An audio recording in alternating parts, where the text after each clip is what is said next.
जय तिरंगा मेरे प्यारे दोस्तों, जय भारतीय दोस्तों।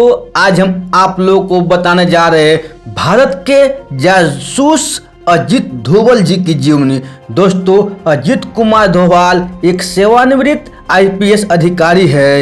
यूँ तो कई ऐसे आईपीएस अधिकारी हैं जो अपनी पूरी सेवाएं देने के बाद सेवानिवृत्त हो गए, पर अजीत जी का नाम आज भी भारत के सुरक्षा मुद्दों पर अग्रणी है। इसका कारण इनका प्रधानमंत्री जी का प्रमुख राष्ट्रीय सुरक्षा सलाहकार होना। इन्होंने अपने करियर में कई बार भारत के सुरक्षा मुद्दों पर अग्रणी भूमिका निभाई। पूर्व में हुई सर्जिकल स्ट्राइक और अभी हाल ही में हुई पाक आतंकियों पर भारतीय वायुसेना की एयर स्ट्राइक कार्रवाई में भी इनकी अहम भूमिका रही। अजीत जी के जीवन और उनके करियर के बारे में संपूर्ण जानकारी हमने अपनों इस वीडियो में आपको देंगे, जिसको लोगों उन्हें और भारतीय सुरक्षा में उनकी भूमिका को अच्छी तरह से समझ सके। दोस्तों, अजीत की जन्म साल 1945 में हुआ था।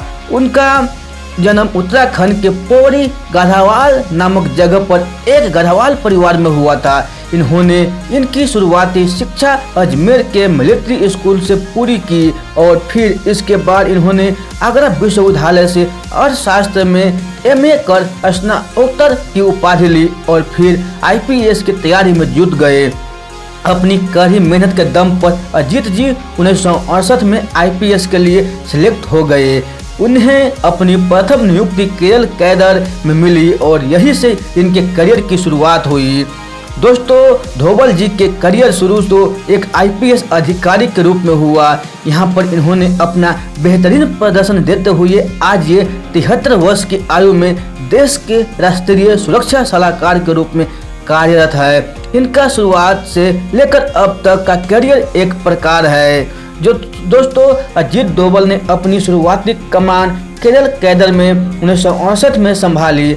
इस दौरान पंजाब और मिजोरम में हुए उग्रवाद विरोधी आंदोलन में ये सक्रिय रूप से शामिल थे। मिजोरम में अजीत जी मिजो नेशनल फ्रंट को शक्तिहीन किया और वह यहाँ शांति की स्थापना की। इसके बाद साल 1999 में कंधार में IC 814 में यात्रियों के अपहरण के मुद्दे पर अजीत जी का उन 3 अधिकारियों में से एक थे जिन्होंने रिहाई के मुद्दे पर देश की ओर से बात की थी। इसके अलावा अजीत जी के 1971 से 1999 तक हुए सभी 15 हाईजैकिंग में शामिल होने का अनुभव प्राप्त है।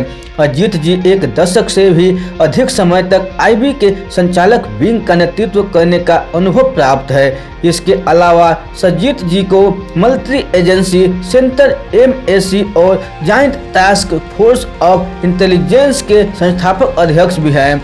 अजीत जी ने आतंक निरोधी कार्यों के लिए भारत के तीसरे राष्ट्रीय सुरक्षा सलाहकार MK नारायण के द्वारा ट्रेनिंग भी प्राप्त की हुई है।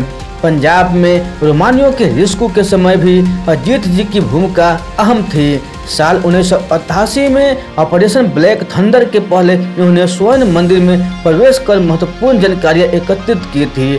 अजीत जी मिजो नेशनल आर्मी के साथ बर्मा और चीन की सीमा के अंदर एक बहुत लंबा समय बिताया। मिजो नेशनल फ्रंट के विद्रोह के समय भी इनका प्रदर्शन यादगार था। अजीत डोभाल ने एक बहुत लंबा समय करीब 7 साल तक पाकिस्तान में अपना धर्म बदलकर गुजारा। इस दौरान उन्होंने भारतीय सुरक्षा एजेंसियों के लिए कई सारी महत्वपूर्ण जानकारियां भी एकत्रित की। अजीत जी साल 2005 में जनवरी के महीने में इंटेलिजेंस ब्यूरो के डायरेक्टर के पद से सेवानिवृत्त हुए। इसके बाद साल 2019 में ये विवेकानंद इंटरनेशनल फाउंडेशन के संस्थापक अध्यक्ष बने। साल 2009 से 2011 तक इन्होंने Indian black money abroad in secret bank and tax haven नाम के बने रिपोर्ट के संपादक में योगदान दिया और वे बीजेपी के इस अभियान का महत्वपूर्ण हिस्सा बने। साल 2014 में अजीत जी के करियर का एक अहम मोड़ आया और वे भारत के 5वें राष्ट्रीय सुरक्षा सलाहकार के रूप में नियुक्त हुए। साल 2014 में ही अजीत जी ने उन 46 भारतीय नर्सों की रिहाई में महत्वपूर्ण भूमिका निभाई जो इराक में फंसी हुई थी और जिनके परिवारों ने भी इनके से अपना संपर्क खो दिया था। इसके लिए वे स्वयं इराक गए और गुप्त मिशन पर कार्य किया। अजीत जी ने सेना प्रमुख के साथ म्यांमार के बाहर चल रहे आतंकवादियों के खिलाफ अभियान में भी महत्वपूर्ण भूमिका निभाई थी। यह अभियान 50 आतंकवादियों को ढेर करते हुए एक सफल अभियान साबित हुआ था। अजीत डोभाल को पाकिस्तान के संबंध में भारतीय सुरक्षा नीतियों में बदलाव करने का श्रेय भी प्राप्त है। साल 2016 में हुई सर्जिकल स्ट्राइक में अजीत जी की भूमिका को भी अहम माना जाता है। कहा जाता है कि इन्हीं की योजना से भारत अपने लक्ष्य को प्राप्त करने में सफल हुआ। साल 2018 में इन्हें स्ट्रेटेजिक पॉलिसी ग्रुप का अध्यक्ष भी नियुक्त किया गया है। इसके अलावा अभी हाल ही में पुलवामा आतंकी हमला के जवाब में भारतीय वायुसेना द्वारा की गई जवाबी कार्यवाही में भी अजीत जी की भूमिका को अहम बताया जा रहा है। और इसके बाद पाकिस्तान की ओर से की जाने वाली कार्यवाही के लिए भी हिंदुस्तान की सेना को तैयार रखने की जिम्मेदारी में भी इन्होंने सेना प्रमुख के साथ मिलकर कमान संभाली हुई है। दोस्तों, अजीत डोभाल जी को प्राप्त अवार्ड। अजीत जी अपनी उम्दा सेवाओं के लिए पुलिस मेडल पाने वाले सबसे कम उम्र के अधिकारी थे। उन्हें उनके सेवाओं के मात्र 6 साल बाद यह मेडल दिया गया था। इसके बाद अजीत जी को प्रेसिडेंट पुलिस मेडल से भी नवाजा गया है। यह मेडल प्रतिवर्ष गणतंत्र दिवस और स्वतंत्रता दिवस के मौके पर चयनित अधिकारी को उसकी वीरता या प्रतिष्ठित सेवा के लिए राष्ट्रपति द्वारा प्रदान किया जाता है। साल 1988 में अजीत जी ने दूसरे सबसे बड़े सर्वोच्च वीरता पुरस्कार कीर्ति चक्र भी प्राप्त किया है। दोस्तों, आज 73 वर्ष की उम्र में भी भारतीय सीमा सुरक्षा की जिम्मेदारी में अजीत जी ने अहम भूमिका निभाई हुई है।